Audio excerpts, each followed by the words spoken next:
perfection of all the features, the smoothness of the skin, contrasted with this wonderful, the ins and outs of the head. So you've even got pins holding everything in place. You're down to little details like that. And then he's quite specific. I think, again, you would recognize him, whereas you might not recognize her.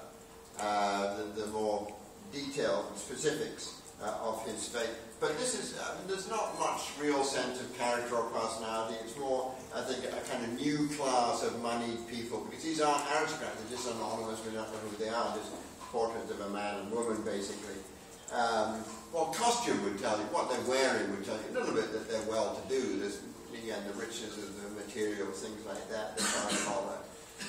But otherwise, kind of almost isolated, almost abstract in the way that they're presented to us. So even compounds, and these would be, well, I'm not sure what the dates normally are given, maybe 1425 or so. You'll see them jumping around a little bit as well. Maybe 1425, 30, something like that. So I like them because they're just so kind of straightforward. This is a bit scary, so just be forewarned. He's, talking about in-your-face kind of portraiture. Almost certainly something. Don't worry about all the names here. I just wanted to sort of run through some of these because they're so nice. Almost certainly a fellow called Robert de Mamines, M-A-S-M-I-N-E-S, but still with Colpin. And he's in there's a wonderful gallery in Madrid. Apart from the Prado, it's sort of a private collection that is now given to the state. It's called, and I'm not going to spell it right, the Thyssen-Bornemisza collection. And again, it's actually sort of interesting. It's one of those cleansing of evil to do good deeds, because Thyssen is as in ThyssenKrupp and things like that, and they got all their money selling guns to the Nazis. And then they bought this amazing collection. It's quite extraordinary how much good stuff is still out there if you've got enough money to acquire it all. So another thing you have to do when you happen to be in Madrid next time. But this, again, he's a really, all the crow's feet around the eyes. It looks like he's been beaten up a bit in battle, whatever. Bad hairdo, stubbly chin, 5 o'clock shadow, that sort of idea. If it is this fellow Robert de Mamines, he was an official in the government of Philip the Good. Actually killed at a battle in 1430, so presumably the portrait was done before that, because you figure, people are immortalized posthumously, but this is just so real. And honestly, I wonder if it hasn't been cut down a little bit, because it's almost too kind of close cropped somehow. It'd be interesting to see if it was I don't know if you can sort of look at the panel to see if it's been trimmed and shaved a little bit. But it's absolutely, no attempt whatsoever to clean this fellow up and to flatter him, what he might have looked like. That, again, there's no attempt to flatter her either. I've showed you these before, so I won't go on, but just again to emphasize the different costumes. Margaret Van Eyck, with the wonderful lace that comes up there, but this tough-looking face. And then just a little hand. Occasionally, actually, fairly obvious, the hand had been added by somebody else later, little sort of wee fingers shoved in because maybe it looked a little bit naked. And then the one I was just showing you with almost certainly the self-portrait of Jan van Eyck with this wonderful sculptural turban just sitting on top of his head. But all the details here, we just zoomed in on that. Remember all of the stubbly chin. And see, even that tiny bit of white there, that sort of just visually, it just kind of holds him up a little bit. Without that, he sort of slides down into his coat a bit. So even that is quite important. And just from the idea, on the frame, on the actual frame, remember his motto, "Als ik can, the best I can," and then the signature. I don't know, would you call that a signature? Anyway, just putting his name on it. Little bit. This is actually on the painting with the frame around it. It's yet another one. It's in London, the National Gallery by Jan van Eyck, and it's just portrait of a young man, but it's usually called Timotheos, Timotheos,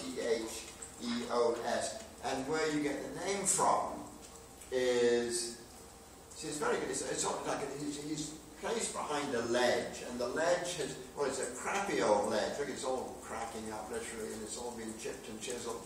And Leal Souvenir means loyal memory, so this is presumably a friend of the artist. But you can see, again, it's all as if it's just sort of carved into the hard stone itself. There's the word Timotheus, written in Greek, which is quite rare for an artist to know, and or even to go and ask somebody else how you write somebody's name in Greek. So that again, I think, puts Javanak a little bit higher than most artists who are sort of more on the craftsman kind of level at this time. But what it is, again, that shows the sort of and this is 1432, I mean, that's also part of the lower part of the inscription. Even that is ego, because most artists are not bothering to sign things and or date them. Now you're kind of doing a chronological survey of your work because you're proud of what you've brought into being. That's not what most people did. But this fellow Timotheus, he was actually a musician at the court of Alexander the Great, as in the movie of the same name, with Brad Pitt or somebody. Anyway, all of the courts of that, I mean, they had their artists and their sculptors and their philosophers and their musicians, and he was part of the entourage, basically, of Alexander the Great. So probably what this is, because again, it's a very real-looking person, isn't it? But it's absolutely, a kind of recognizable type of face. So almost certainly the reference back to antiquity is a kind of flattering reference to a modern-day musician. I don't think that's legible, what he's holding in his hand. But this is probably a musician at the court of Philip the Good, the Duke of Burgundy. And so presumably then a friend of Jan van Eyck, because, all the arty guys together, basically, in a sort of gentleman's club. And there were two musicians, and again, don't worry about the names, but somebody called Guillaume Dufay and somebody else called Gilles Bachois, who were the sort of candidates, the right age, whatever, to be at this point. But you see, if you're referring to Timotheus, the musician, then Philip the Good sort of becomes Alexander the Great. This is you're kind of comparing the two courts, the grandeur of the good old days of Alexander, and then the modern day court in the Duchy of Burgundy. And then Jan van Eyck becomes Apelles, who was the great artist of antiquity. So everybody gets sort of flattered. Everybody gets to move up one notch in the sort of ladder of respectability, what have you. So anyway, I think that's a rather interesting reference back to the good old days, which you think more of in terms of Italian Renaissance, rebirth art. To have this sort of thing going on up north is actually rather unusual. And this is another incredibly beautiful image of this oldish cardinal, an Italian, Niccolo Albergati, A-L-B-E-R-G-A-T-I. So another example of a travelling man, basically. This picture is in Vienna, and it's about 1432, because we know quite a lot about this chap. He was actually a Carthusian monk from Bologna, which is a bit up from Rome, a bit up from Florence even. And he was Bishop of Bologna in 1426. Again, don't worry about the details. He was created a cardinal by Martin V, who was the one I mentioned very briefly, who was almost certainly, his portrait is again D'Altevis. 1431, this fellow was sent up north to meet with the kings of France and England and the Duke of Burgundy.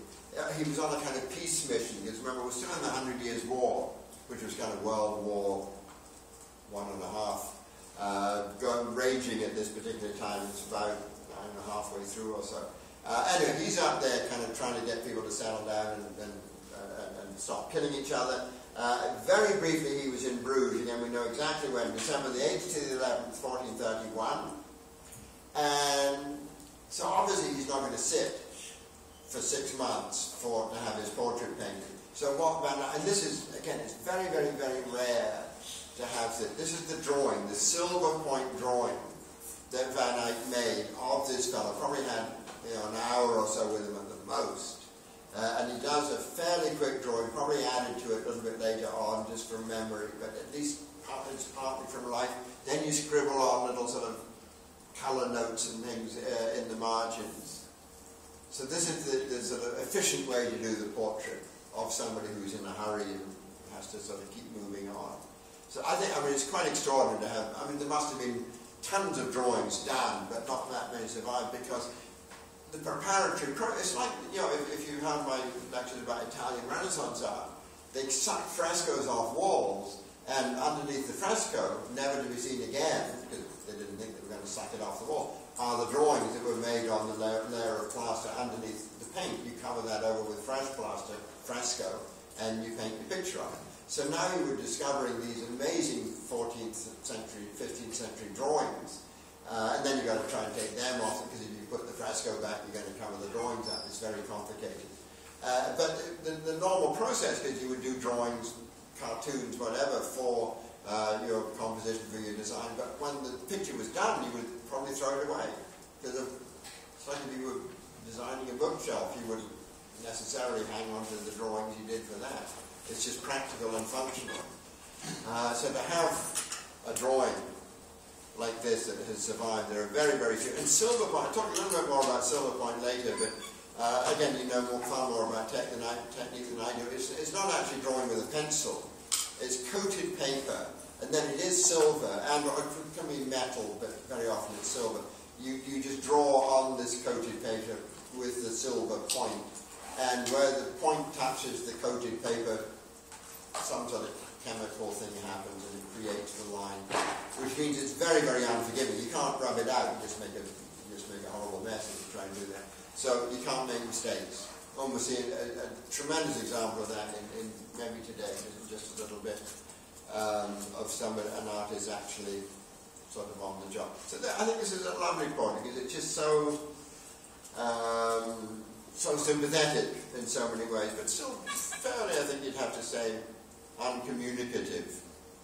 Kind of rather reserved, restrained, rather tight within the frame. No setting, no anything. Just not much of a segue, but this is another Carthusian monk who now lives in the Metropolitan Museum in New York, by a different guy called Petrus Christus. If you were awake the other day, I mentioned looking at one of the paintings of one of those sort of grey area pictures. I said Petrus Christus may have been the artist, but anyway, he certainly did this one, because again it's signed nicely along the, sort of as if he's on a ledge. And it's one of those, when I take groups to New York, I usually try and start with this picture, because you have to actually stop and really, really, really look, rather than just wandering by, oh, that's nice. Because there's one of them, I mean, Petrus was sort of a follower of, collaborator with Jan van Eyck, so he's certainly got all the technique, and there's one of the way the beard, just kind of see-through almost, more of the detailing of the face, things like that, is beautifully done. And what's also interesting, and you assume that this is done from the life, but there's a little chappy down here, which is and it's one of those good things that when people see that, they sort of start flicking at it because they think it's a real fly. And I don't know, Van Eyck and Christus, I mean, a little bit better educated, I guess, than some other artists. And there's the famous legend about Giotto that some of you may know. His teacher was Cimabue, again, maybe, so it's all a sort of legend. But anyway, little Giotto, the apprentice, one day hid behind when the master went home, and as soon as Cimabue had left the studio, he painted a fly on the picture that the master was working on. Cimabue comes back in the next day, starts flicking away at this fly with a towel, and totally sucked in by the realism of this thing. Then finds out that Giotto did it, and just sort of beat the crap out of him then. But anyway, the idea was that Giotto was this new realist painter in the early 14th century. So it could be a little reference to that, but also flies were emblems of death, because they bring the plague and all sorts of horrible diseases. So maybe this guy's dead. Or he will be, that's for sure. Because, again, the idea of transience, of the brevity of life and everything else is quite common in this sort of art. But I think he's too real in the picture to be a sort of a memory painting. And you have to assume that a lot of these, there would be those lovely silver point drawings that were done before the actual business of painting. Somebody at some point thought he wasn't quite holy enough, so they put a big halo around him. Not very clever. this is just to show you very briefly the sort of the development of this, because even here, apart from the silly halo, there's no real setting apart from that little lead, but there's no context for the figure. This is a man called Edward Grimston, who you'll never hear of again, Grimston. Another picture, also by Petrus Christus, and it's also signed and dated 1446, which is very handy, also in the National Gallery of London.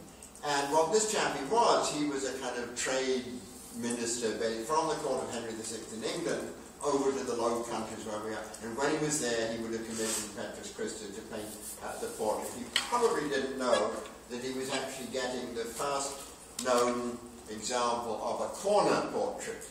Because now you have an actual space around the figure, a suggestion of the ceiling, the sort of the wooden beams of the ceiling above it, little window up on the wall there, and then slight suggestion of going to the back wall where his coat of arms, just to show us that he's a gentleman.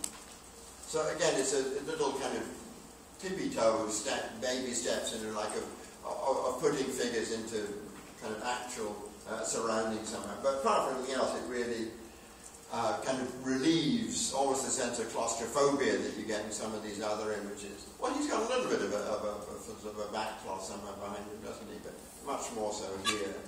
And then you get something, and we'll see other examples of this, of the actual corner portrait where you throw in a little window, a view out into a nice little, looking like brown, green, grey landscape. And now you literally breathe a bit of fresh air into the room. It's by another painter called Bouts, B-O-U-T-S. I would want to know what would happen if you took his hat off, if that's actually the shape of his head, like a cone-head person. Because, that Bouts actually, he's almost like a mannerist painter. He sort of tends to stretch people out a little bit. Anyway, that's just again to show you sort of move from that to actually looking at. And sometimes there's things happening out the window which is sort of relevant to what's going on inside. Now, this is obviously a little bit different. This is actually back to Petrus Christus for a second. Quite a famous painting, which again is in the Metropolitan Museum in New York. And what it shows, again, not to go on and on because it's quite complicated, the subject matter here. A fellow called Saint Eligius, E-L-I-G-I-U-S, as a goldsmith. And again, it's handily signed and dated. You can see along the front of the table there.